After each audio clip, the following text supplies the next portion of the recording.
வளர்ப்போம். ஒற்றுமையை வளர்ப்போம். சிறப்பு கவனம் தேவைப்படும் குழந்தைகளின் சமூக முன்னேற்றத்திற்காகவும் அவர்களின் நலனுக்காகவும் எப்போதும் உடனிருப்போம் என்றும் அரசியல் சமூக பொருளாதார வழிபாட்டு தளத்தில் அவர்களுக்கு இருக்கக்கூடிய சிக்கல்கள் குறித்த விழிப்புணர்வை உருவாக்க எங்களால் ஆன அனைத்து முயற்சிகளையும் செய்வோம் என்று உறுதி கூறுகிறோம்.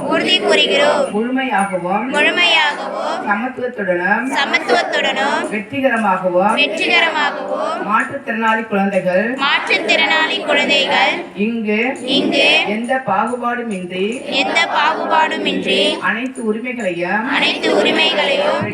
பெற்று வாழ்வதற்குரிய பாதுகாப்பை அவர்களுக்கு அளிப்பது இன்றியமையாதது என நாங்கள் உணர்ந்திருக்கிறோம். அவர்களை எங்கள் குடும்பத்தில் ஒருவராக கருதி நட்புணர்வை வளர்ப்போம் என்றும் உறுதிமொழி ஏற்கிறோம்.